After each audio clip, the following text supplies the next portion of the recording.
profeta judío y posiblemente un rebelde peligroso y un revolucionario.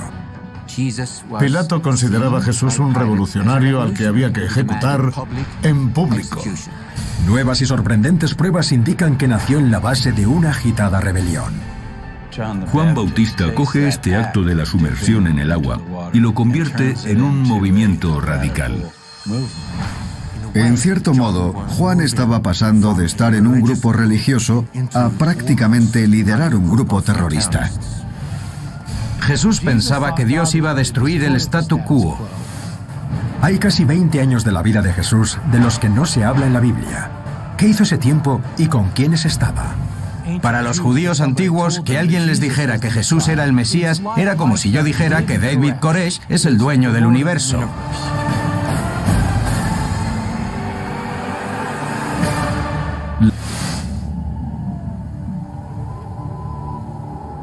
Revolucionario, profeta apocalíptico, rebelde. ¿Quién fue Jesús de Nazaret antes de empezar el sacerdocio? Muchos líderes de su misma fe lo rechazaron y se veía como un peligro para el Imperio Romano. Pero con casi 20 años de su vida ausentes en la Biblia, seguimos preguntándonos, ¿qué sabrían ellos de él que nosotros desconocemos? Los estudiosos han debatido durante siglos sobre la verdadera identidad de Jesús y han obtenido una serie de respuestas. Algunos dirán que era básicamente un rabino judío, otros dirán que era un filósofo de la escuela cínica y otros dirán que era un revolucionario político. Pilato consideraba a Jesús un revolucionario, no un incordio sin más, sino un revolucionario al que había que ejecutar en público como escarmiento. No hagáis lo que ha hecho él. Los acontecimientos que llevaron a la muerte de Jesús forman parte de cualquier catequesis. Pero para los historiadores expertos en este periodo, la Biblia calla demasiado. ¿Qué hizo Jesús para que tanto las autoridades estatales como las religiosas quisieran su cabeza? ¿Quién era este profeta y de dónde salió? Una de las mayores incógnitas sobre Jesús es su vida antes de ser un personaje público. Casi no sabemos nada. Conocemos a sus padres, María y José. Sabemos que era de Nazaret, pero no hay más detalles. Hay un pasaje muy bonito de un libro de Chesterton en el que habla de silencio de los evangelios respecto a los primeros años de Cristo, y dice que es el silencio más elocuente de la historia de la literatura. Y dice, si alguien tuviera que inventarse la historia de Dios hecho hombre, nunca omitiría ese periodo. Se inventaría algo para rellenarlo, pero los evangelios no lo hacen. Lo que hacen los evangelios es presentar a un príncipe de la paz que cumple un destino que va más allá de la historia de los hombres. En el fondo, todo se reduce a la Iglesia velando por los principios de la fe. Su naturaleza superior a la humana, muy superior a la humana. Por más que intentemos arrojar un poco de luz sobre su personalidad, las fuentes escritas del Nuevo Testamento son demasiado escasas. No sabemos ni lo que hizo esos 30 años. En lo que los historiadores creen estar de acuerdo con la Iglesia es en que Jesús se crió en Nazaret, en Galilea. Yo quiero creer que vivió en Nazaret con su madre María y su padre José, aprendiendo un oficio, aprendiendo a trabajar y trabajando un día sí y otro también. Yo creo que eso es lo más importante del ejemplo de Dios encarnándose en el hombre, que la mayor parte de la vida de Jesús fue muy normal, porque casi todos hemos vivido así. Pero la época y el lugar en los que nació Jesús fueron de todo menos normales. La Judea del siglo I estaba asfixiada por la opresión del Imperio Romano y sus reyes clientes locales. Jesús nació en un momento de agitación política, de mucho malestar e injusticia. Roma gobernaba la patria de los judíos con gobernadores clientes. El más famoso fue Herodes el Grande, que reinó en la tierra de los judíos desde el año 37 a.C. hasta su muerte en el 4 a.C.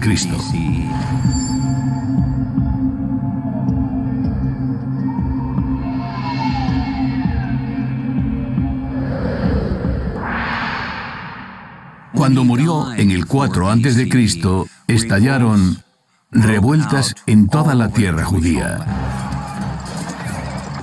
En Galilea, en Judea, y lo que provocó esto fue, en parte, la enorme injusticia que conllevaba el dominio romano.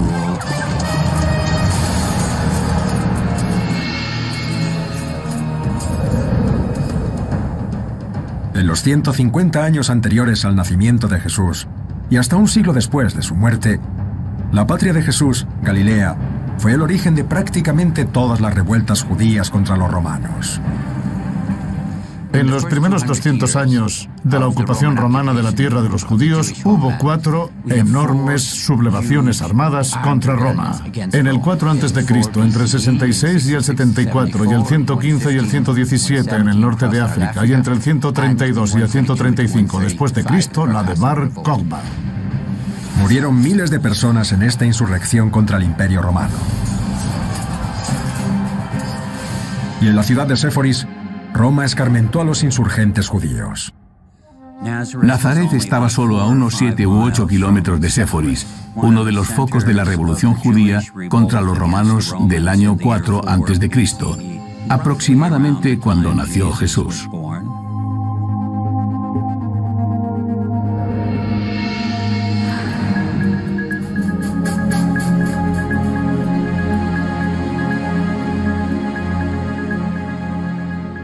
Séforis se sublevó.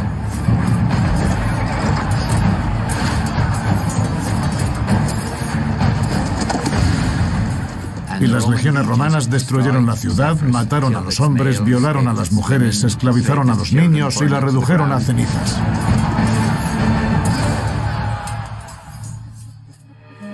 La guerra no fue el único castigo que se aplicó a los judíos. Roma también asfixió al país con impuestos opresivos y la regulación del territorio.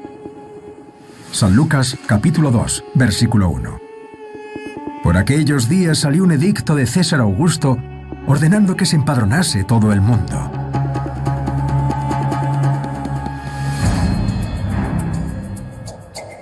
Los más peligrosos no eran los que habían sido pobres toda su vida y habían conseguido sobrevivir, sino los que eran no ricos, pero normales, y algo ocurrió. La situación en la costa de Galilea en la década de los 20 para mí era muy similar a la que tenemos ahora.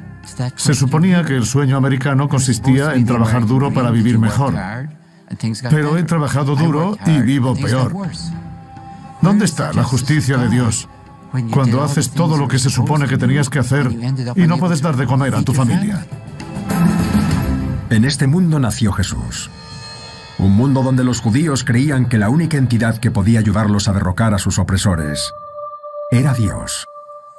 A lo largo de la tradición bíblica, el pueblo judío había esperado un día en el que Dios limpiaría la suciedad del mundo, porque tenía que ser un Dios claramente justo y el mundo era claramente injusto.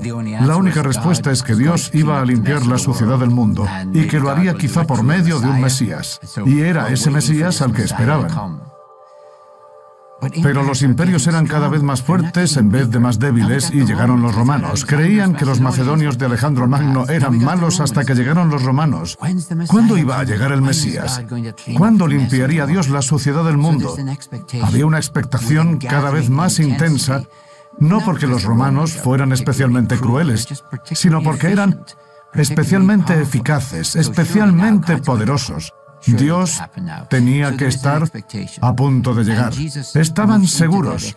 Había esa expectación y Jesús justificaba esa expectación, pero lo que no esperaban era que Jesús no hablara, como Juan Bautista, de la inminente llegada de un Dios vengador. Jesús les sorprendió diciendo, el reino de Dios ya está aquí si, y esto es imprescindible, si participáis en él.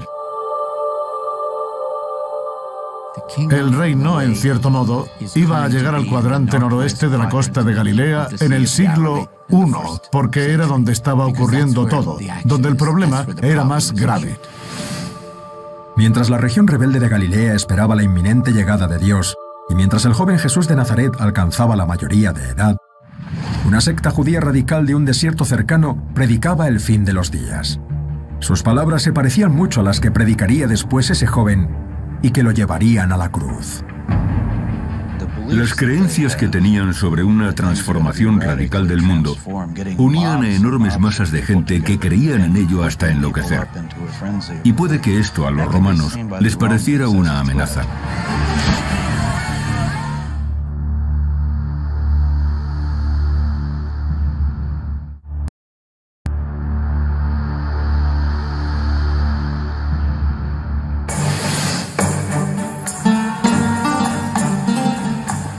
Hoy, Galilea es un destino turístico y su mar una zona pintoresca de Israel. Pero en la época de Jesús fue la cuna de la revolución. En la época en la que nació Jesús, los romanos estaban allí atacando Séforis y reduciéndola a cenizas. Así que en la infancia de Jesús no concibo que no fuera un tema de conversación importante el día que llegaron los romanos. Tuvo que crecer pensando en los romanos, en la violencia, preguntándose dónde estaba Dios. En 2009, los trabajadores de una excavación descubrieron accidentalmente una casa del siglo I que parecía ocultar algo. Cuando hicimos la excavación, encontramos parte de un muro que camuflaba esta zona,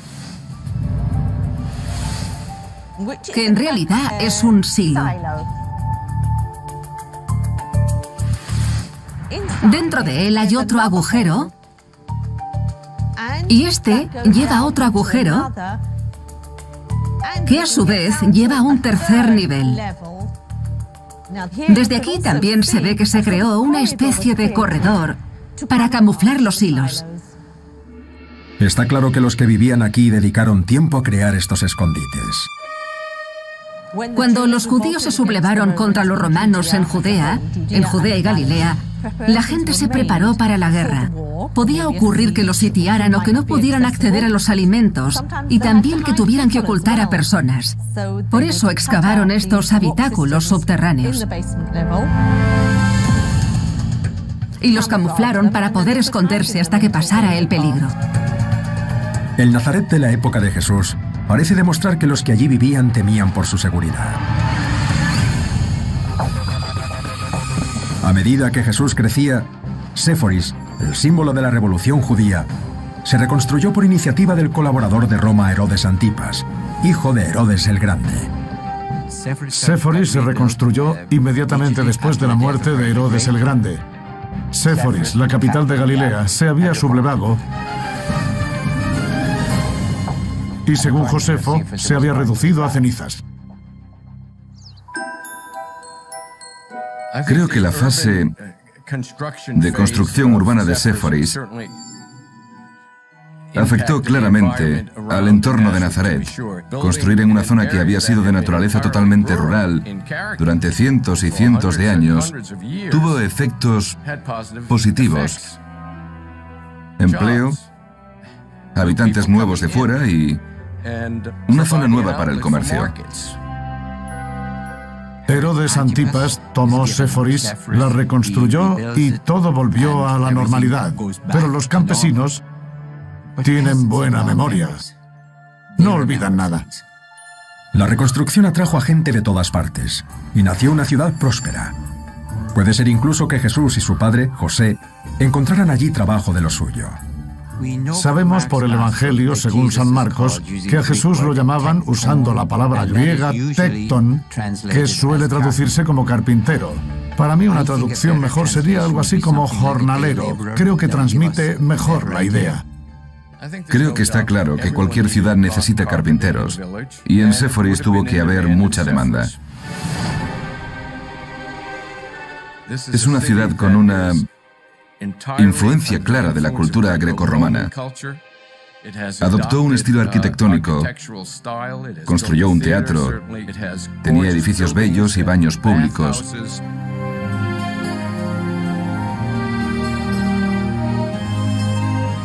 Era una ciudad en construcción. Las fastuosas construcciones solo acentuaron la división entre la élite judía rica y los campesinos. Había una serie de grupos judíos con distintas estrategias para abordar la provincia del Imperio Romano en Israel. Uno de ellos eran los fariseos. Era un grupo muy devoto que formaba parte de la sociedad e intentaba preservar el judaísmo. Un segundo grupo fueron los saduceos, una clase mayoritariamente aristocrática formada por los ricos y los poderosos. Estos básicamente colaboraban con el Imperio Romano porque Roma gobernaba a través de ellos. San Mateo, capítulo 16, versículo 6. Tened cuidado y guardaos de la levadura de los fariseos y saduceos. Pero había otro grupo que Jesús no menciona. Un grupo que parece compartir su desprecio hacia los otros dos. Un tercer grupo fueron los esenios. Su estrategia para abordar el dominio del Imperio Romano fue retirarse al desierto en comunidades independientes. Los esenios fueron un grupo apocalíptico que creía que el sistema de Jerusalén era corrupto y estaba destinado a ser destruido en una batalla del fin de los tiempos.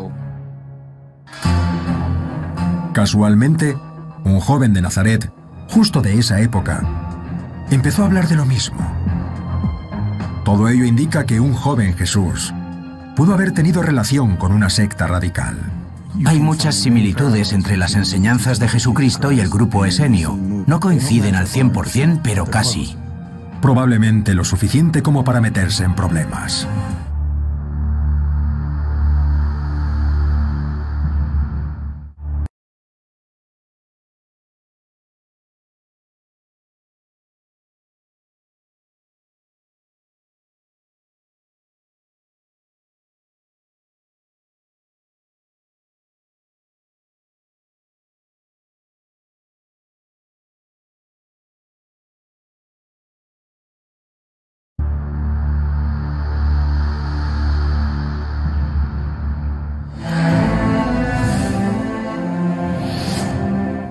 A los 3 días lo encontraron en el templo sentado en medio de los doctores, oyéndolos y preguntándoles. Todos los que le oían estaban admirados de su inteligencia y de sus respuestas. San Lucas, capítulo 2, versículo 46. Esta escena de cuando tenía 12 años es lo único que sabemos de Jesús en los años entre su nacimiento y su bautismo público a los 30 años. ¿Cómo pudo un niño tan humilde de un pueblo tan pequeño tener tantos conocimientos como para deslumbrar a los rabinos de Jerusalén? Nazaret era pequeño, de unos 16 kilómetros cuadrados. Para que os hagáis una idea, imaginaos un estadio de fútbol americano. Añadid las zonas de anotación y convertirlo en un cuadrado. Seguramente no era lo bastante grande como para tener una sinagoga. Algunas de las familias más aristocráticas enviaban a sus hijos a Jerusalén a estudiar con un rabino o algo así. No hay indicios de que él lo hiciera. Según el Nuevo Testamento, claramente sabía leer. Va a la sinagoga, coge el pergamino de la Torá, lo desenrolla, lo lee, etc. No solo sabía leer, sino que sabía debatir con los líderes de la sinagoga. Adquiriría sus conocimientos y sus argumentos de un grupo estético ajeno a la vida judía que le enseñó que el fin del mundo estaba cerca. Jesús era un apocalíptico que creía que el fin del mundo estaba a punto de llegar con la venida del Hijo de los Hombres, que esto pasaría en su propia generación y que Dios intervendría y destruiría las fuerzas del mal e impondría el reino del bien en la tierra. Jesús para mí es un profeta apocalíptico. Cree que es el Mesías. Cree que su poder es divino, que es el elegido, y por eso su plan es cumplir la profecía. San Mateo capítulo 24 versículo 14. Este evangelio del reino se predicará en el mundo entero, en testimonio para todas las naciones, y luego vendrá el fin. Los esenios creían que el fin del mundo era inminente. Esta creencia era muy similar a la visión escatológico-apocalíptica de Jesús. Las creencias que tenían sobre una transformación radical del mundo unían a enormes masas de gente que creían en ello con fervor, hasta enloquecer. Y puede que esto a los romanos les pareciera una amenaza. Este mensaje no sentó bien a las autoridades judías de su época. Las autoridades judías de Jerusalén en la época de Jesús apoyaban el statu quo. Jesús pensaba que Dios iba a destruir el statu quo y a todos los que lo apoyaran. Igual que los esenios. Los esenios no aplicaban las leyes romanas ni las leyes judías. Vivían una vida monástica de celibato, rehuyendo de la riqueza y compartiendo todas sus posesiones. Para los judíos antiguos, que alguien les dijera que Jesús era el Mesías, era como si yo dijera que David Koresh es el dueño del universo. El líder de los davidianos al que asesinaron en Wak. Sí, David Koresh es el dueño del universo. Pues la gente reaccionaría al oír eso de forma parecida a como reaccionaban entonces cuando oían que Jesús era el Mesías. Porque Jesús era lo contrario de lo que se suponía que era un Mesías, que era una figura poderosa, y a Jesús lo crucificaron sus enemigos. Los esenios eran una secta casi monástica del mundo hebreo-judaico que vivía, digamos que al margen de la vida normal. Pero esta conexión con Jesús de momento es una especulación. Es una hipótesis muy reciente. En muchas ocasiones parece un esenio. Cree en una toma militar, pero ejecutada por Dios. Y ellos hablan también de ejércitos divinos que los apoyarán en una guerra final de los hijos de la luz contra los hijos de las tinieblas. Igual que Jesús en los evangelios. San Juan capítulo 12 versículo 36. Mientras tenéis luz, creed en la luz, para ser hijos de la luz. Hijos de la luz. El mismo término que se encuentra en otro texto. Es una enseñanza que se encuentra en muchos manuscritos del Mar Muerto que se escribieron más o menos en la misma época y en el mismo lugar en los que Jesús predicaba.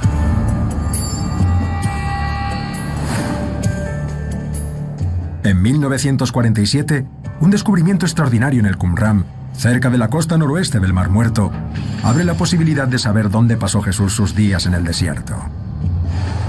Un niño que buscaba una cabra en una cueva descubre lo que muchos creen que es el mayor hallazgo arqueológico del siglo: los primeros manuscritos del Mar Muerto.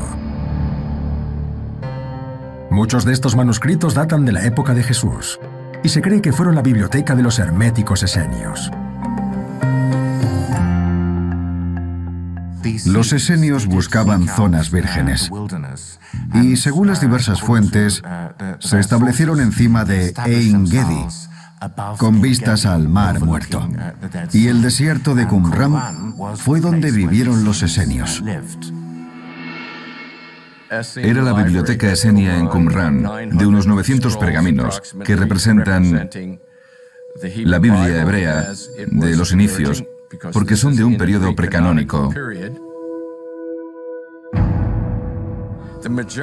La mayoría de los manuscritos del Qumran se centran en la Biblia hebrea. Cogían un texto de las Escrituras y añadían en el manuscrito: esto significa, y ponían su interpretación e insertaban su lectura escatológico-apocalíptica del texto.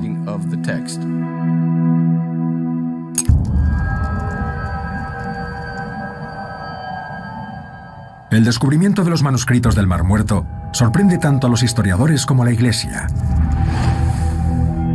y ofrece una posible versión alternativa del retrato oficial de Jesús.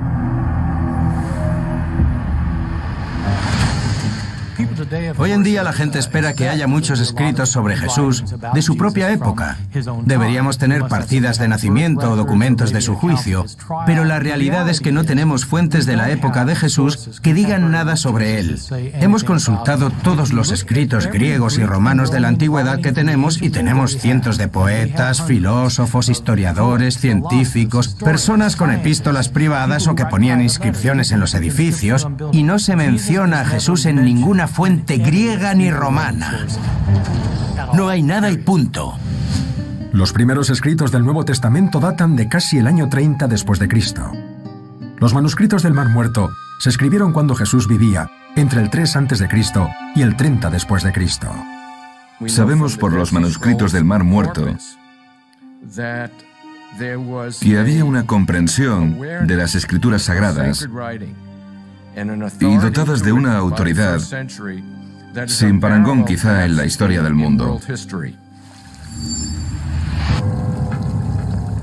Pero desde que se descubrieron, las traducciones de los manuscritos están estrictamente controladas por una única organización: la École Biblique, una institución católica fundada en 1890.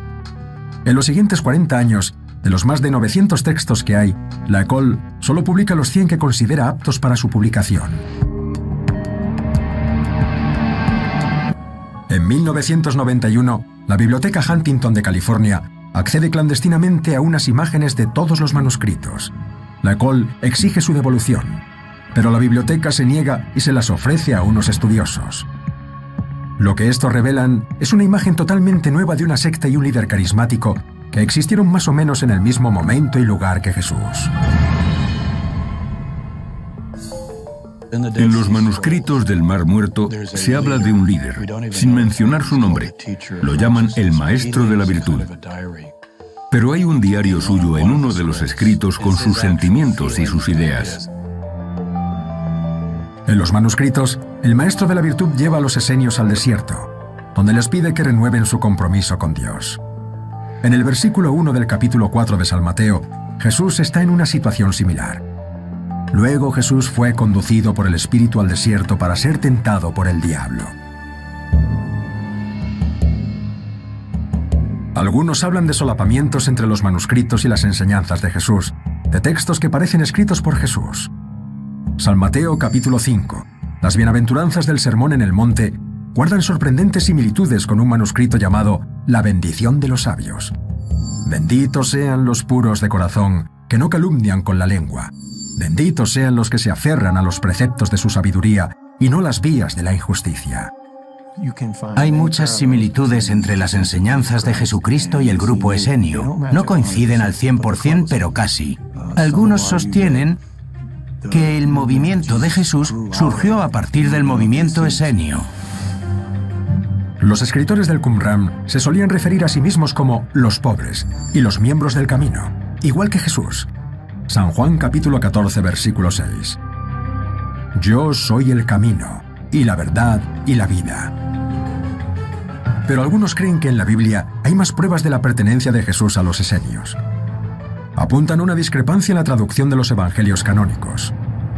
Una dice que Jesús de Nazaret podía no ser de Nazaret, tal como lo concebimos.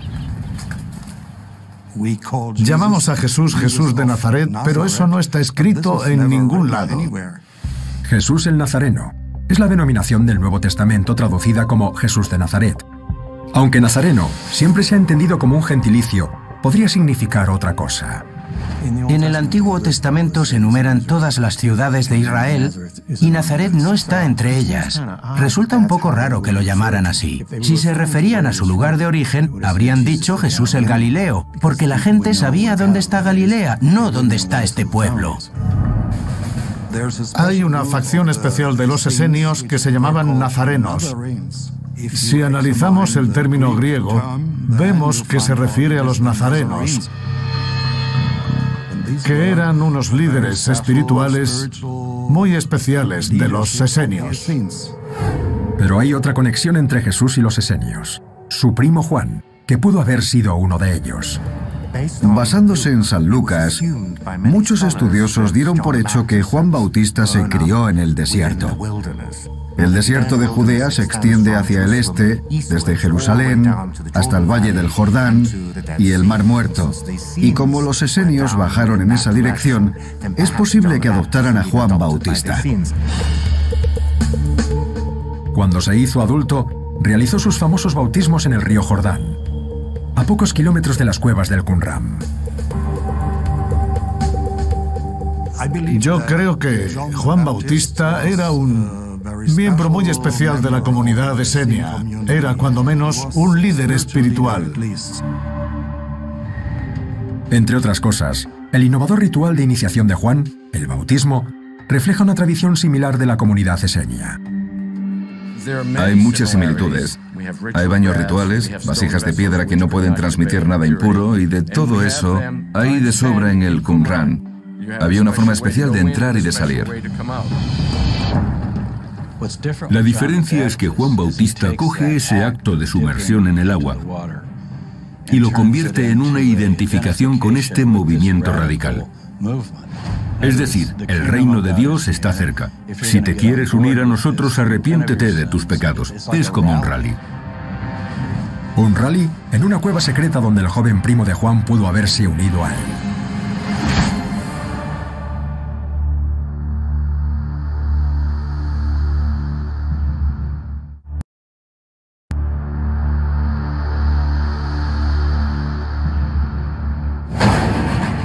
Nació en Belén y a los 12 años desconcertó a los rabinos del templo con su sabiduría. Pero después de esto, la Biblia no registra más acontecimientos de la vida de Jesús hasta su bautismo público con Juan, 18 años después. La información que tenemos sobre la relación entre Juan Bautista y Jesús es la que hay en los Evangelios. Jesús acude al río Jordán y es bautizado por Juan. ¿Podría este ritual con el agua relacionar de algún modo a Juan Bautista y a Jesús con los esenios? Los judíos de la época de Jesús practicaban estos rituales de purificación con el agua, pero no como reforma moral. Por eso, los clasificamos como algo diferente a las proclamas de Juan Bautista y el movimiento de Jesús. Y hay un mensaje de da un cambio total a tu vida, arrepiéntete de tus pecados y únete a este movimiento, que también encontramos en los esenios. Hablan de introducirse en el agua pura para que Dios te perdone los pecados. Lo que está claro es que Jesús llega y se queda, y se une al grupo. A un grupo y a un bautista que parece compartir el mismo mensaje mordaz para los infieles. El juicio de aquellos que sigan esos caminos será la condenación eterna en la furiosa venganza de Dios. Columna 4, versículo 12. Ley comunitaria de los manuscritos del Mar Muerto. Jesús también condena a los infieles en San Juan, capítulo 3, versículo 18. El que no cree ya está condenado, porque no ha creído en el nombre del unigénito Hijo de Dios. Kibbutz Suba, a menos de 16 kilómetros de Jerusalén. Aquí se descubrió recientemente una cueva que puede indicarnos dónde practicaba Juan su revolución del bautismo, posiblemente con Jesús a su lado. Estamos en el valle, cerca de la ciudad donde nació Juan Bautista, y en una excavación que hice aquí en 1999, descubrí una cueva. Dentro, el arqueólogo Simon Gibson descubrió cerámicas y piedras desgastadas que datan del siglo VI a.C. El agua estaba desviada para rellenar una pileta, y Gibson cree que hay indicios de que la cueva se usaba para rituales religiosos con agua. En una zona encontramos estas instalaciones circulares donde podemos ver que rompieron pequeños jarros adrede como parte de este proceso relativo al bautismo con agua. Y detrás de mí hay una piedra muy grande donde se realizaban ungimientos de pies. El hecho de que haya solo espacio para el pie derecho indica que es algo religioso, quizá relativo a un rito de iniciación. Estamos en las inmediaciones de la ciudad natal de Juan Bautista, pero lo más importante es que hay unos dibujos murales que retratan a Juan Bautista y símbolos de Juan Bautista. Estos dibujos, que datan del siglo IV, indican que las generaciones posteriores a la muerte de Juan seguían practicando el bautismo aquí. Hay dos grupos de dibujos que datan del período bizantino. Uno de los grupos del muro retrata a Juan Bautista. Otra imagen es de la cabeza de Juan Bautista.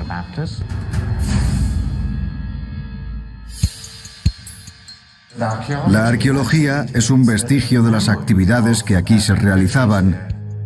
Al representar a Juan Bautista en los muros, sabían que esta era la cueva de Juan Bautista.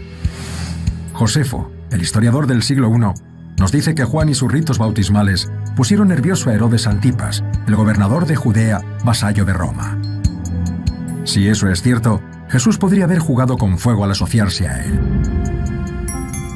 Tras el bautismo público de Jesús en el Jordán, ¿podría haber venido aquí a bautizar junto a Juan como parte de un ritual esenio? En el Evangelio, según San Juan, Juan le pide a Jesús que vaya a la ciudad de Jerusalén a realizar bautismos en su nombre. Entonces, si Juan nació realmente aquí, sería factible que el propio Jesús hubiera venido a la cueva. Además, los bautismos de Juan en el Jordán pudieron tener una importancia especial para esta secta apocalíptica.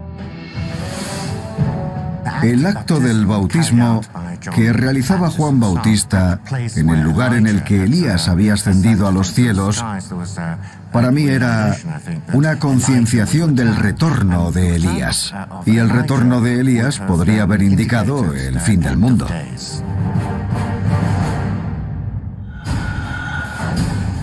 Esto era muy importante para la gente de entonces, el movimiento para ver a los romanos bajo su propio yugo. Juan Bautista coge ese acto de sumersión en el agua y lo convierte en una identificación con este movimiento radical. Está prediciendo que el reino de Dios está llegando. Y no es una teoría, ni una corazonada, ni nada de eso.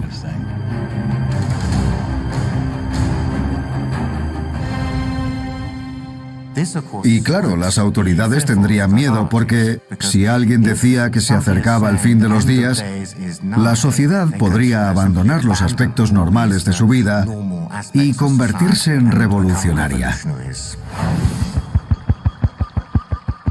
Juan Bautista le dice a la gente: el reino de Dios está esperando por vuestros pecados, así que vamos a ir al desierto a representar el éxodo. El agua limpia el cuerpo, la penitencia limpia el alma. Volved a vuestra patria como personas purificadas y Dios llegará. Pero en el año 29, Herodes detiene a Juan. Herodes Antipas lo detuvo porque temía su popularidad, para que no causara disturbios entre las masas. Cualquier tipo de movimiento revolucionario, incluso uno basado en el bautismo, se consideraba peligroso a ojos de los romanos. En cierto modo, Juan estaba pasando de estar en un grupo religioso a una actividad que las autoridades podrían considerar prácticamente liderar un grupo terrorista. Aunque no tenemos pruebas de que Juan Bautista tuviera armas ni planificara ataques militares, para el gobernador de Galilea era un hombre peligroso al que tenía que decapitar. Juan anuncia la inminente llegada de una especie de Dios vengador para limpiar la suciedad del mundo. Pero claro, lo que pasó fue que Dios no llegó. Lo que llegó fue el calvario de Herodes. Herodes lo ejecutó y Dios no hizo nada. La decapitación de Juan Bautista dejó atónitos a los discípulos de Jesús y Juan.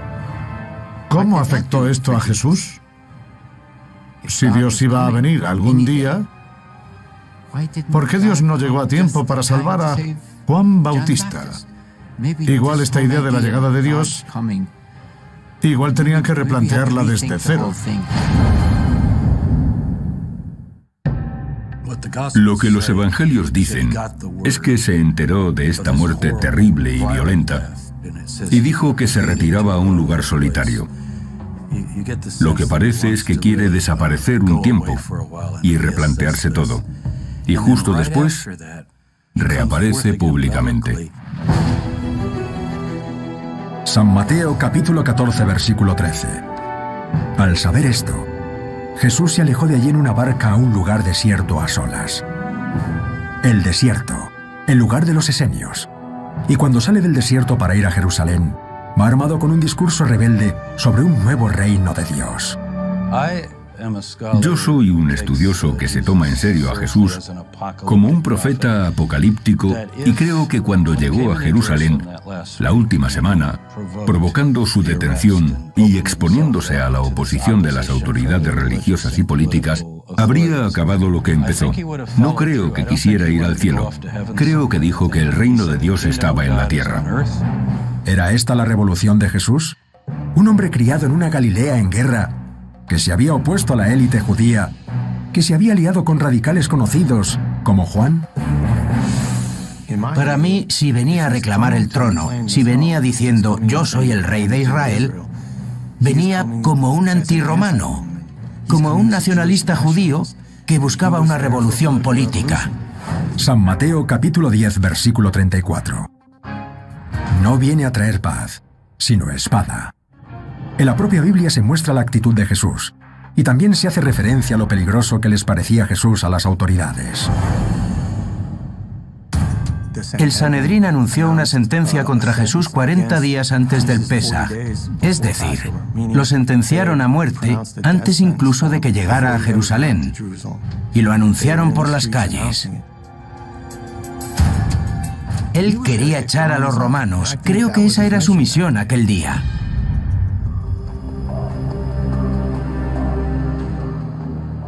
Yo creo que se habría retratado a sí mismo con su comitiva. Recordemos que designa 12 apóstoles y les dice que van a ocupar 12 tronos y gobernar las 12 tribus de Israel. Eran como sus ministros. Yo creo que tenían esperanzas muy realistas de que Dios lo apoyaría y de que lo que vendría después sería algo muy de este mundo. Dios le daría el poder, pero sería una teocracia liderada por él, que estaría rodeado por su comitiva y sus seguidores, que aplicarían el programa que él creía que llegaría, según los profetas hebreos.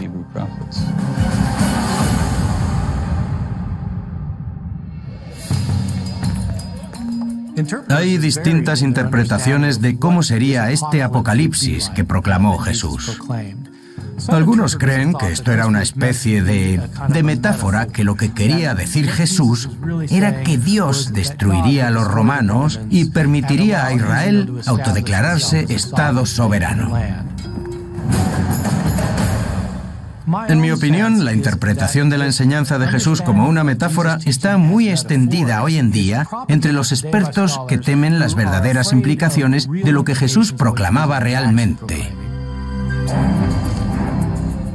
Jesús era mucho más radical que eso. No hablaba del derrocamiento político de los romanos. Jesús pensaba de verdad que Dios iba a intervenir y a destruir el mundo que conocemos y que traería un nuevo reino, el nuevo cielo y la nueva tierra. Un profeta judío, y posiblemente un rebelde peligroso y un revolucionario. Pilato consideraba a Jesús un revolucionario al que había que ejecutar en público. Nuevas y sorprendentes pruebas indican que nació en la base de una agitada rebelión. Juan Bautista coge este acto de la sumersión en el agua y lo convierte en un movimiento radical. En cierto modo, Juan estaba pasando de estar en un grupo religioso a prácticamente liderar un grupo terrorista. Jesús pensaba que Dios iba a destruir el statu quo. Hay casi 20 años de la vida de Jesús de los que no se habla en la Biblia. ¿Qué hizo ese tiempo y con quiénes estaba? Para los judíos antiguos, que alguien les dijera que Jesús era el Mesías era como si yo dijera que David Koresh es el dueño del universo.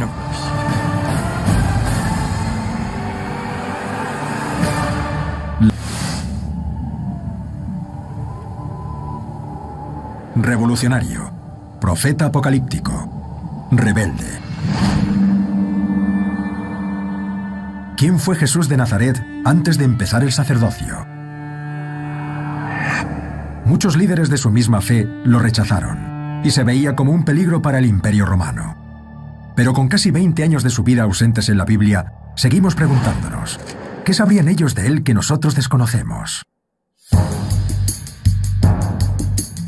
Los estudiosos han debatido durante siglos sobre la verdadera identidad de Jesús y han obtenido una serie de respuestas. Algunos dirán que era básicamente un rabino judío, otros dirán que era un filósofo de la escuela cínica y otros dirán que era un revolucionario político. Pilato consideraba a Jesús un revolucionario, no un incordio sin más, sino un revolucionario al que había que ejecutar en público como escarmiento. No hagáis lo que ha hecho él. Los acontecimientos que llevaron a la muerte de Jesús forman parte de cualquier catequesis. Pero para los historiadores expertos en este periodo, la Biblia calla demasiado. ¿Qué hizo Jesús para que tanto las autoridades estatales como las religiosas quisieran su cabeza?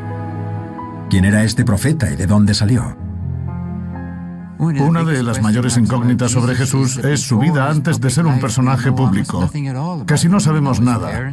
Conocemos a sus padres, María y José. Sabemos que era de Nazaret, pero no hay más detalles.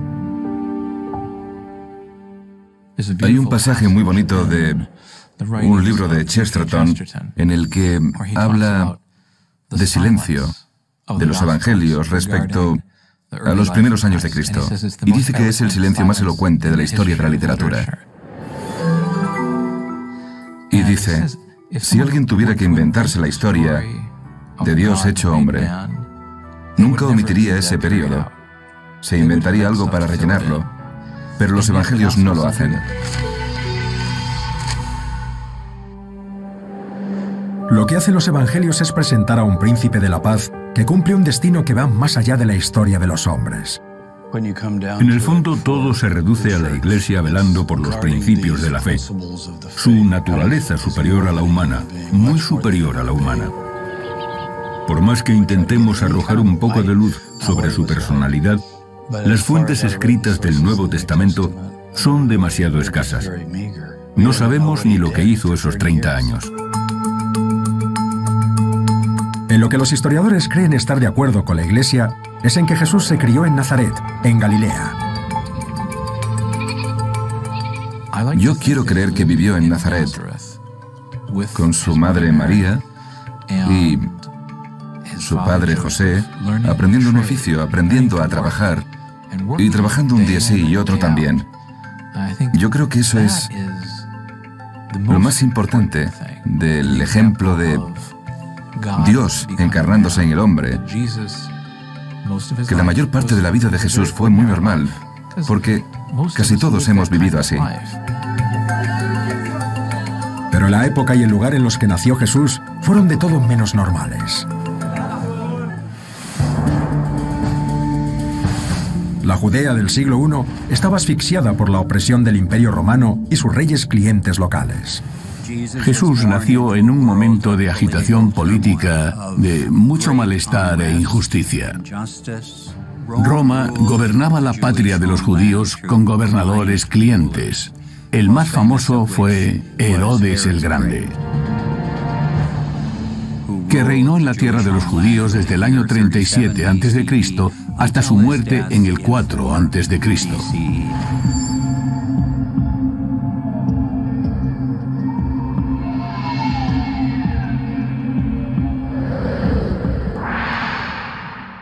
Cuando murió en el 4 a.C., estallaron revueltas en toda la tierra judía.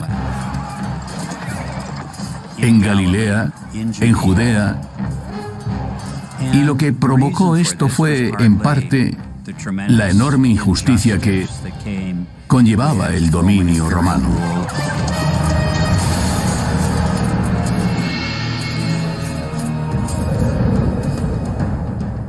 En los 150 años anteriores al nacimiento de Jesús, y hasta un siglo después de su muerte, la patria de Jesús, Galilea, fue el origen de prácticamente todas las revueltas judías contra los romanos. En los primeros 200 años de la ocupación romana de la tierra de los judíos, hubo 4 enormes sublevaciones armadas contra Roma. En el 4 a.C., entre el 66 y el 74, y el 115 y el 117 en el norte de África, y entre el 132 y el 135 después de Cristo, la de Bar Kokhba. Murieron miles de personas en esta insurrección contra el Imperio Romano. Y en la ciudad de Séforis, Roma escarmentó a los insurgentes judíos. Nazaret estaba solo a unos 7 u 8 kilómetros de Séforis, uno de los focos de la revolución judía contra los romanos del año 4 a.C., aproximadamente cuando nació Jesús.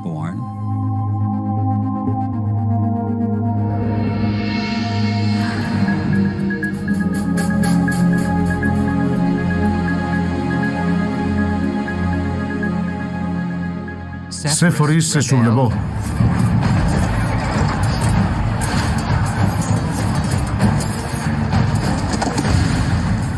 Y las legiones romanas destruyeron la ciudad, mataron a los hombres, violaron a las mujeres, esclavizaron a los niños y la redujeron a cenizas.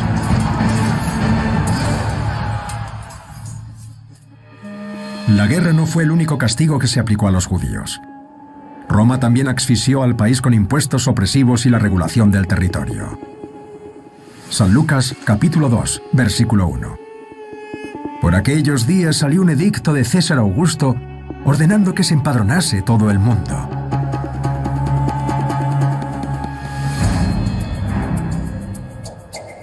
Los más peligrosos no eran los que habían sido pobres toda su vida y habían conseguido sobrevivir, sino los que eran no ricos, pero normales, y algo ocurrió. La situación en la costa de Galilea en la década de los 20 para mí era muy similar a la que tenemos ahora. Se suponía que el sueño americano consistía en trabajar duro para vivir mejor. Pero he trabajado duro y vivo peor. ¿Dónde está la justicia de Dios cuando haces todo lo que se supone que tenías que hacer y no puedes dar de comer a tu familia? En este mundo nació Jesús. Un mundo donde los judíos creían que la única entidad que podía ayudarlos a derrocar a sus opresores era Dios. A lo largo de la tradición bíblica, el pueblo judío había esperado un día en el que Dios limpiaría la suciedad del mundo, porque tenía que ser un Dios claramente justo y el mundo era claramente injusto. La única respuesta es que Dios iba a limpiar la suciedad del mundo y que lo haría quizá por medio de un Mesías. Y era ese Mesías al que esperaban. Pero los imperios eran cada vez más fuertes en vez de más débiles y llegaron los romanos. Creían que los macedonios de Alejandro Magno eran malos hasta que llegaron los romanos. ¿Cuándo iba a llegar el Mesías? ¿Cuándo limpiaría Dios la suciedad del mundo? Había una expectación cada vez más intensa, no porque los romanos fueran especialmente crueles, sino porque eran especialmente eficaces, especialmente poderosos. Dios tenía que estar a punto de llegar. Estaban seguros. Había esa expectación y Jesús justificaba esa expectación, pero lo que no esperaban era que Jesús no hablara, como Juan Bautista, de la inminente llegada de un Dios vengador. Jesús les sorprendió diciendo, el reino de Dios ya está aquí si, y esto es imprescindible, si participáis en él. El reino, en cierto modo, iba a llegar al cuadrante noroeste de la costa de Galilea en el siglo I, porque era donde estaba ocurriendo todo, donde el problema era más grave. Mientras la región rebelde de Galilea esperaba la inminente llegada de Dios, y mientras el joven Jesús de Nazaret alcanzaba la mayoría de edad, una secta judía radical de un desierto cercano predicaba el fin de los días. Sus palabras se parecían mucho a las que predicaría después ese joven y que lo llevarían a la cruz. Las creencias que tenían sobre una transformación radical del mundo unían a enormes masas de gente que creían en ello hasta enloquecer. Y puede que esto a los romanos les pareciera una amenaza.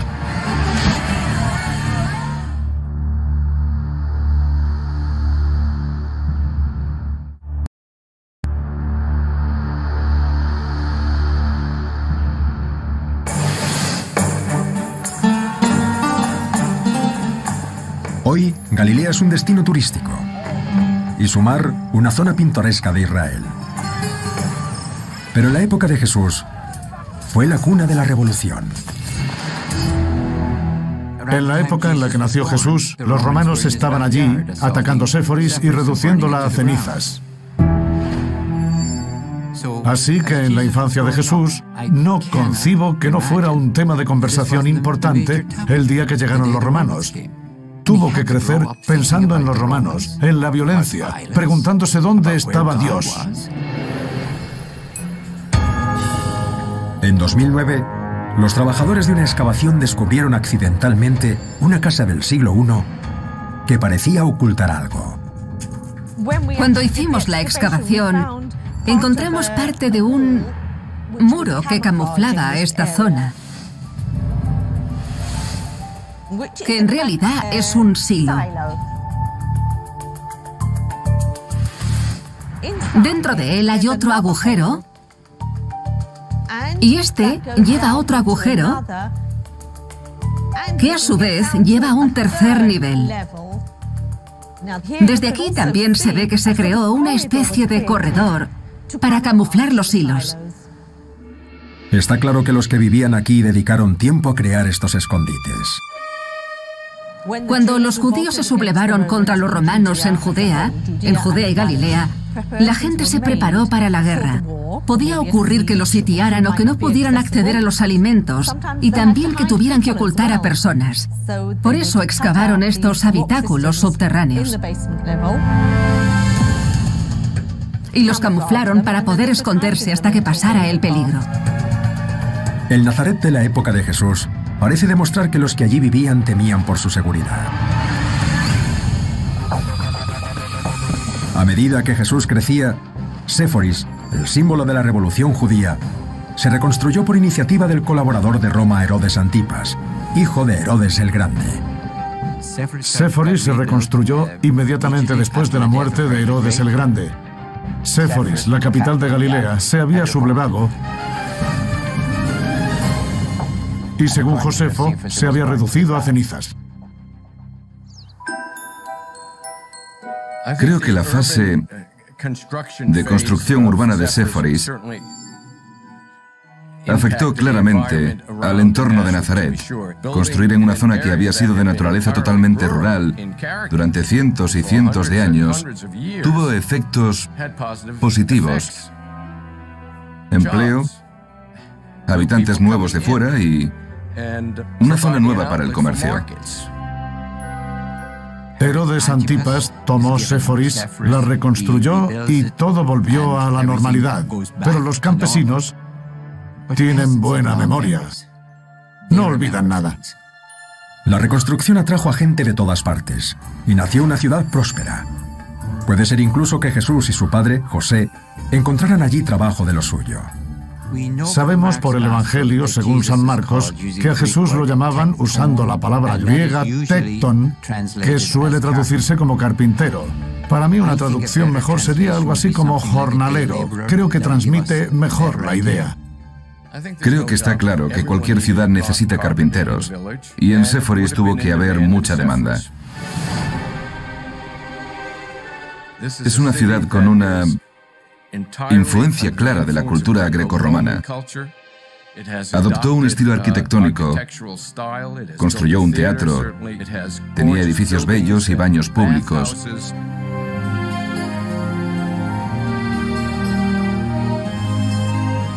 Era una ciudad en construcción. Las fastuosas construcciones solo acentuaron la división entre la élite judía rica y los campesinos. Había una serie de grupos judíos con distintas estrategias para abordar la provincia del Imperio Romano en Israel. Uno de ellos eran los fariseos. Era un grupo muy devoto que formaba parte de la sociedad e intentaba preservar el judaísmo. Un segundo grupo fueron los saduceos, una clase mayoritariamente aristocrática formada por los ricos y los poderosos. Estos básicamente colaboraban con el Imperio Romano porque Roma gobernaba a través de ellos. San Mateo, capítulo 16, versículo 6. Tened cuidado y guardaos de la levadura de los fariseos y saduceos. Pero había otro grupo que Jesús no menciona. Un grupo que parece compartir su desprecio hacia los otros dos. Un tercer grupo fueron los esenios. Su estrategia para abordar el dominio del Imperio Romano fue retirarse al desierto en comunidades independientes. Los esenios fueron un grupo apocalíptico que creía que el sistema de Jerusalén era corrupto y estaba destinado a ser destruido en una batalla del fin de los tiempos. Casualmente, un joven de Nazaret, justo de esa época, empezó a hablar de lo mismo. Todo ello indica que un joven Jesús pudo haber tenido relación con una secta radical. Hay muchas similitudes entre las enseñanzas de Jesucristo y el grupo esenio. No coinciden al 100%, pero casi. Probablemente lo suficiente como para meterse en problemas.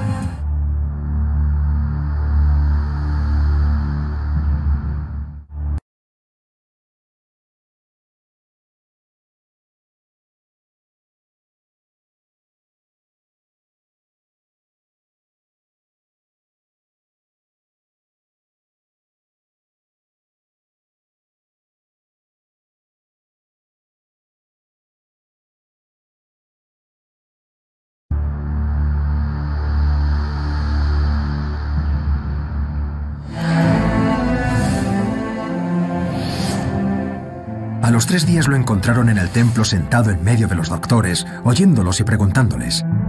Todos los que le oían estaban admirados de su inteligencia y de sus respuestas. San Lucas, capítulo 2, versículo 46. Esta escena de cuando tenía 12 años es lo único que sabemos de Jesús en los años entre su nacimiento y su bautismo público a los 30 años. ¿Cómo pudo un niño tan humilde de un pueblo tan pequeño tener tantos conocimientos como para deslumbrar a los rabinos de Jerusalén? Nazaret era pequeño, de unos 16 kilómetros cuadrados. Para que os hagáis una idea, imaginaos un estadio de fútbol americano, añadid las zonas de anotación y convertirlo en un cuadrado. Seguramente no era lo bastante grande como para tener una sinagoga. Algunas de las familias más aristocráticas enviaban a sus hijos a Jerusalén a estudiar con un rabino o algo así. No hay indicios de que él lo hiciera. Según el Nuevo Testamento, claramente sabía leer. Va a la sinagoga, coge el pergamino de la Torá, lo desenrolla, lo lee, etc. No solo sabía leer, sino que sabía debatir con los líderes de la sinagoga. Adquiriría sus conocimientos y sus argumentos de un grupo estético ajeno a la vida judía que le enseñó que el fin del mundo estaba cerca. Jesús era un apocalíptico que creía que el fin del mundo estaba a punto de llegar con la venida del Hijo de los Hombres, que esto pasaría en su propia generación y que Dios intervendría y destruiría las fuerzas del mal e impondría el reino del bien en la tierra. Jesús para mí es un profeta apocalíptico. Cree que es el Mesías. Cree que su poder es divino, que es el elegido. Y por eso, su plan es cumplir la profecía. San Mateo capítulo 24, versículo 14. Este evangelio del reino se predicará en el mundo entero, en testimonio para todas las naciones, y luego vendrá el fin. Los esenios creían que el fin del mundo era inminente. Esta creencia era muy similar a la visión escatológico-apocalíptica de Jesús. Las creencias que tenían sobre una transformación radical del mundo unían a enormes masas de gente que creían en ello con fervor, hasta enloquecer. Y puede que esto a los romanos les pareciera una amenaza. Este mensaje no sentó bien a las autoridades judías de su época. Las autoridades judías de Jerusalén en la época de Jesús apoyaban el statu quo. Jesús pensaba que Dios iba a destruir el statu quo y a todos los que lo apoyaran. Igual que los esenios. Los esenios no aplicaban las leyes romanas ni las leyes judías. Vivían una vida monástica de celibato, rehuyendo de la riqueza y compartiendo todas sus posesiones. Para los judíos antiguos, que alguien les dijera que Jesús era el Mesías, era como si yo dijera que David Koresh es el dueño del universo. El líder de los davidianos al que asesinaron en Wak. Sí, David Koresh es el dueño del universo. Pues la gente reaccionaría al oír eso de forma parecida a como reaccionaban entonces cuando oían que Jesús era el Mesías. Porque Jesús era lo contrario de lo que se suponía que era un Mesías, que era una figura poderosa, y a Jesús lo crucificaron sus enemigos. Los esenios eran una secta casi monástica del mundo hebreo-judaico que vivía, digamos que al margen de la vida normal. Pero esta conexión con Jesús de momento es una especulación, es una hipótesis muy reciente. En muchas ocasiones parece un esenio. Cree en una toma militar, pero ejecutada por Dios. Y ellos hablan también de ejércitos divinos que los apoyarán en una guerra final de los hijos de la luz contra los hijos de las tinieblas. Igual que Jesús en los Evangelios. San Juan capítulo 12, versículo 36. Mientras tenéis luz, creed en la luz, para ser hijos de la luz. Hijos de la luz. El mismo término que se encuentra en otro texto. Es una enseñanza que se encuentra en muchos manuscritos del Mar Muerto que se escribieron más o menos en la misma época y en el mismo lugar en los que Jesús predicaba.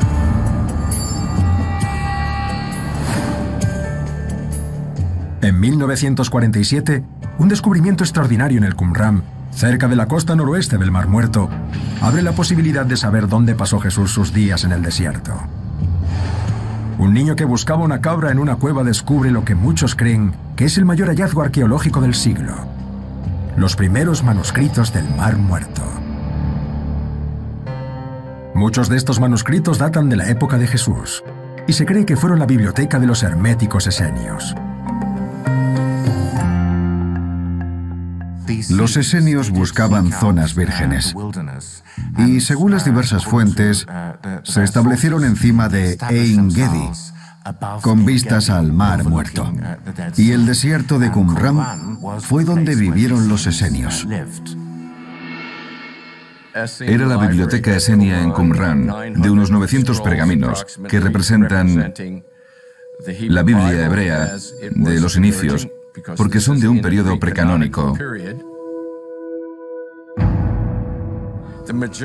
La mayoría de los manuscritos del Qumran se centran en la Biblia hebrea. Cogían un texto de las Escrituras y añadían en el manuscrito: esto significa, y ponían su interpretación e insertaban su lectura escatológico-apocalíptica del texto.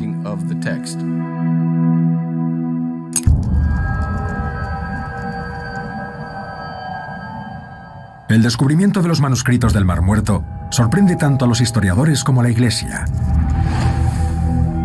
y ofrece una posible versión alternativa del retrato oficial de Jesús.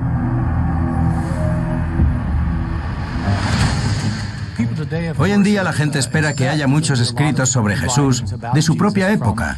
Deberíamos tener partidas de nacimiento o documentos de su juicio, pero la realidad es que no tenemos fuentes de la época de Jesús que digan nada sobre él.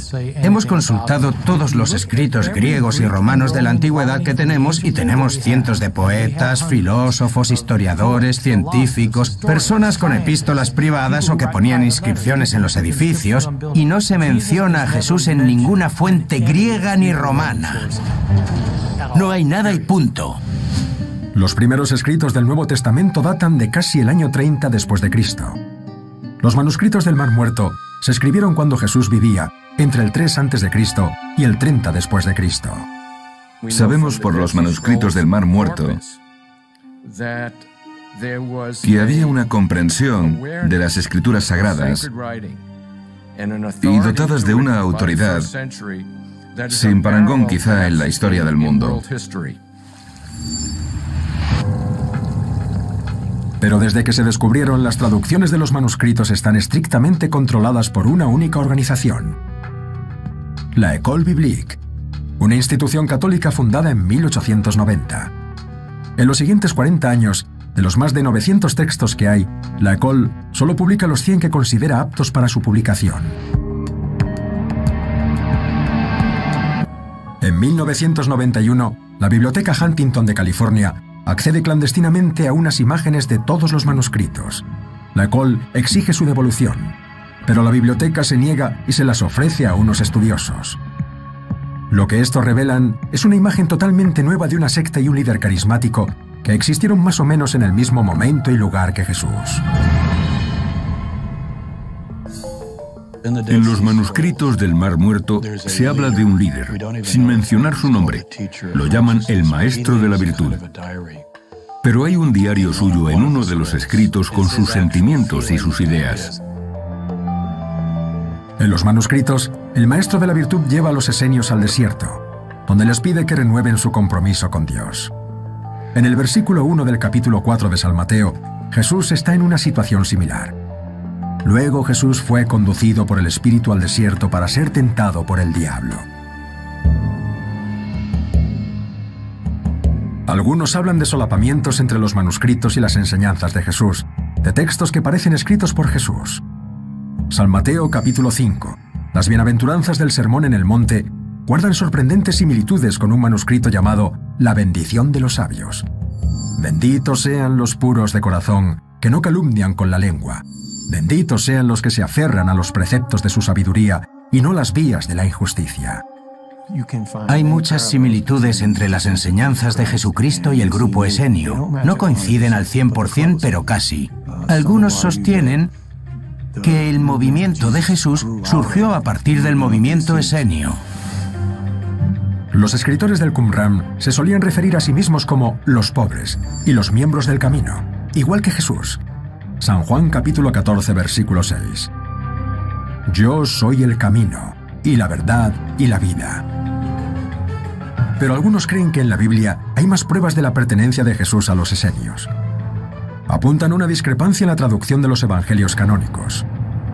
Una dice que Jesús de Nazaret podía no ser de Nazaret, tal como lo concebimos. Llamamos a Jesús Jesús de Nazaret, pero eso no está escrito en ningún lado.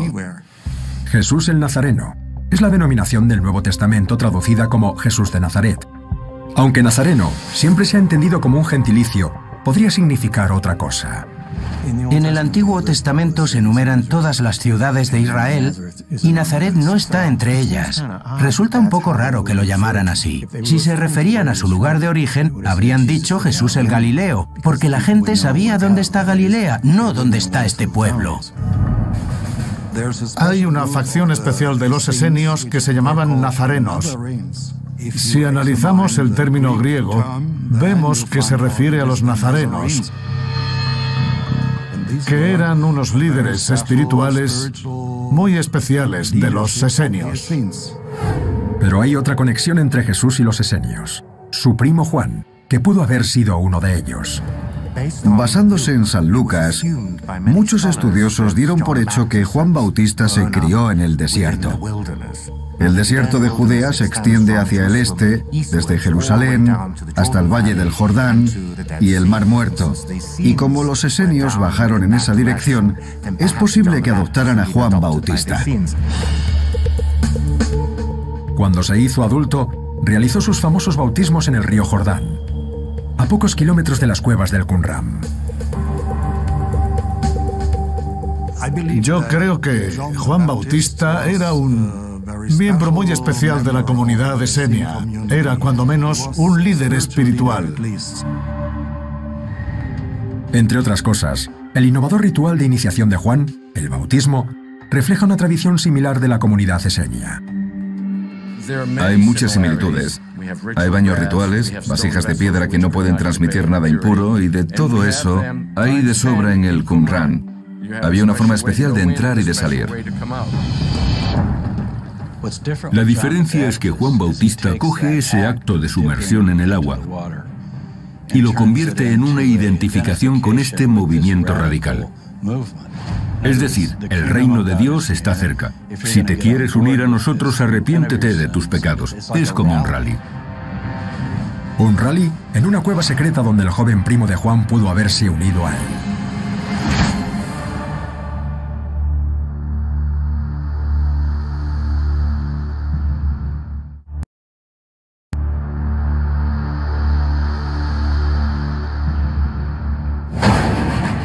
Nació en Belén y a los 12 años desconcertó a los rabinos del templo con su sabiduría. Pero después de esto, la Biblia no registra más acontecimientos de la vida de Jesús hasta su bautismo público con Juan, 18 años después. La información que tenemos sobre la relación entre Juan Bautista y Jesús es la que hay en los Evangelios. Jesús acude al río Jordán y es bautizado por Juan. ¿Podría este ritual con el agua relacionar de algún modo a Juan Bautista y a Jesús con los esenios? Los judíos de la época de Jesús practicaban estos rituales de purificación con el agua, pero no como reforma moral. Por eso, los clasificamos como algo diferente a las proclamas de Juan Bautista y el movimiento de Jesús. Y hay un mensaje de da un cambio total a tu vida, arrepiéntete de tus pecados y únete a este movimiento, que también encontramos en los esenios. Hablan de introducirse en el agua pura para que Dios te perdone los pecados. Lo que está claro es que Jesús llega y se queda, y se une al grupo. A un grupo y a un bautista que parece compartir el mismo mensaje mordaz para los infieles. El juicio de aquellos que sigan esos caminos será la condenación eterna en la furiosa venganza de Dios. Columna 4, versículo 12. Ley comunitaria de los manuscritos del Mar Muerto. Jesús también condena a los infieles en San Juan, capítulo 3, versículo 18. El que no cree ya está condenado, porque no ha creído en el nombre del unigénito Hijo de Dios. Kibbutz Suba, a menos de 16 kilómetros de Jerusalén. Aquí se descubrió recientemente una cueva que puede indicarnos dónde practicaba Juan su revolución del bautismo, posiblemente con Jesús a su lado. Estamos en el valle, cerca de la ciudad donde nació Juan Bautista, y en una excavación que hice aquí en 1999, descubrí una cueva. Dentro, el arqueólogo Simon Gibson descubrió cerámicas y piedras desgastadas que datan del siglo VI a.C. El agua estaba desviada para rellenar una pileta, y Gibson cree que hay indicios de que la cueva se usaba para rituales religiosos con agua. En una zona encontramos estas instalaciones circulares donde podemos ver que rompieron pequeños jarros adrede como parte de este proceso relativo al bautismo con agua. Y detrás de mí hay una piedra muy grande donde se realizaban ungimientos de pies. El hecho de que haya solo espacio para el pie derecho indica que es algo religioso, quizá relativo a un rito de iniciación. Estamos en las inmediaciones de la ciudad natal de Juan Bautista, pero lo más importante es que hay unos dibujos murales que retratan a Juan Bautista y símbolos de Juan Bautista. Estos dibujos, que datan del siglo IV, indican que las generaciones posteriores a la muerte de Juan seguían practicando el bautismo aquí. Hay dos grupos de dibujos que datan del periodo bizantino. Uno de los grupos del muro retrata a Juan Bautista. Otra imagen es de la cabeza de Juan Bautista.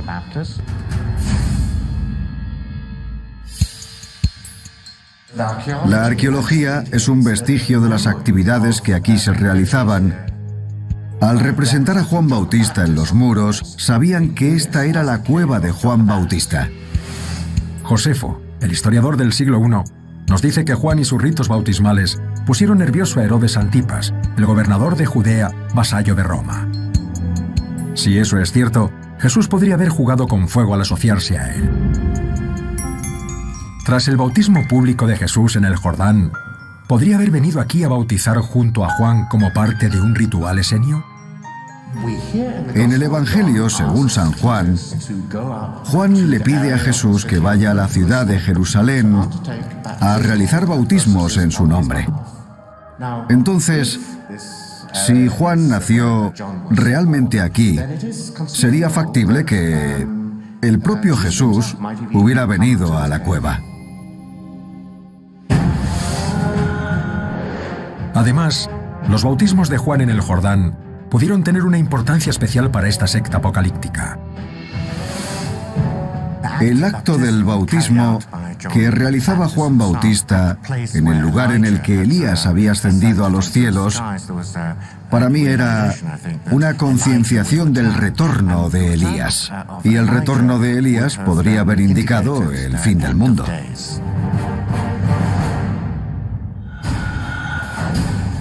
Esto era muy importante para la gente de entonces, el movimiento para ver a los romanos bajo su propio yugo. Juan Bautista coge ese acto de sumersión en el agua y lo convierte en una identificación con este movimiento radical. Está prediciendo que el reino de Dios está llegando. Y no es una teoría, ni una corazonada, ni nada de eso.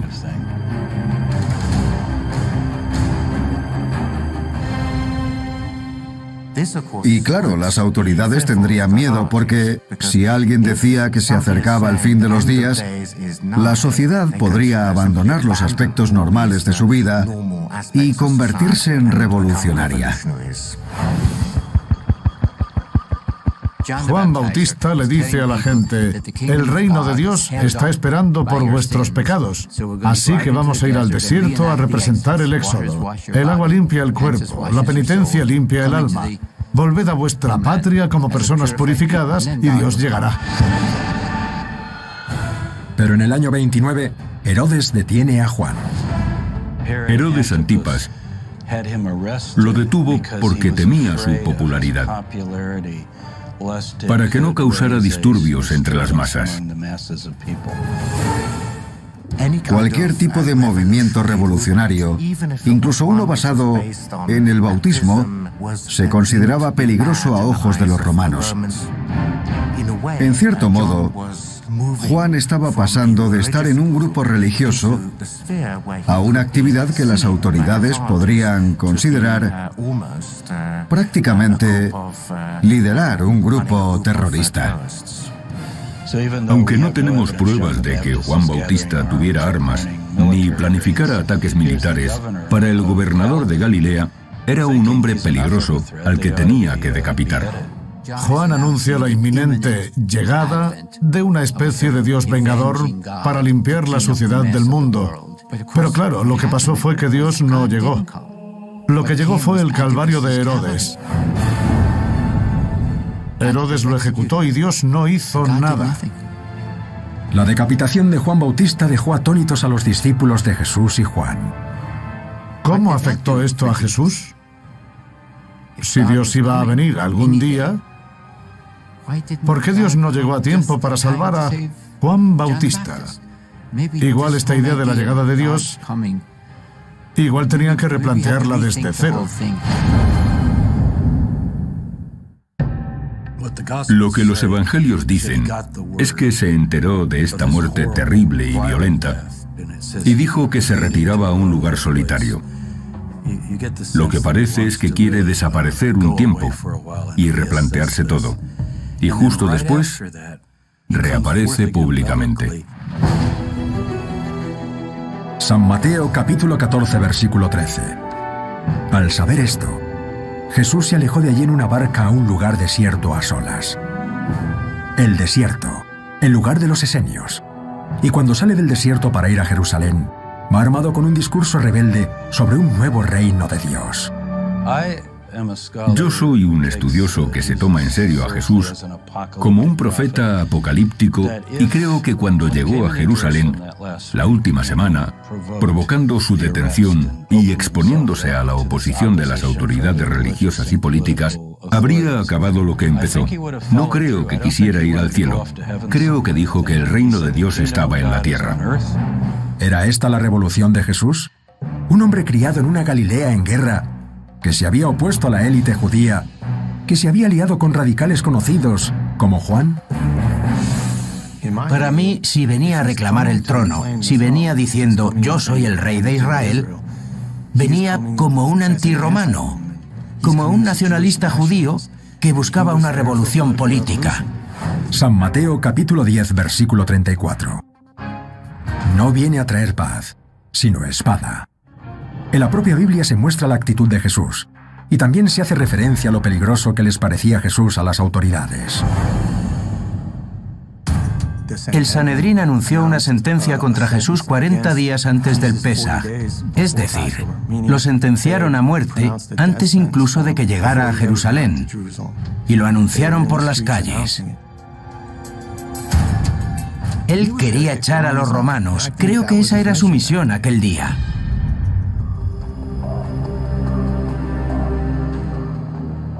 Yo creo que se habría retratado a sí mismo con su comitiva.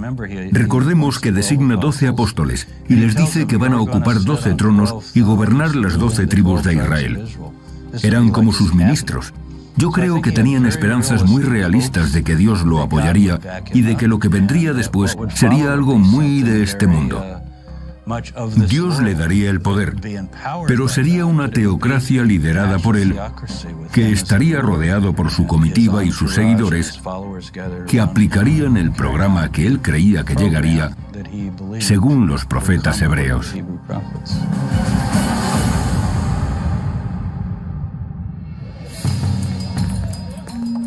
Hay distintas interpretaciones de cómo sería este apocalipsis que proclamó Jesús. Algunos creen que esto era una especie de metáfora, que lo que quería decir Jesús era que Dios destruiría a los romanos y permitiría a Israel autodeclararse Estado soberano. En mi opinión, la interpretación de la enseñanza de Jesús como una metáfora está muy extendida hoy en día entre los expertos que temen las verdaderas implicaciones de lo que Jesús proclamaba realmente. Jesús era mucho más radical que eso. No hablaba del derrocamiento político de los romanos. Jesús pensaba de verdad que Dios iba a intervenir y a destruir el mundo que conocemos y que traería un nuevo reino, el nuevo cielo y la nueva tierra.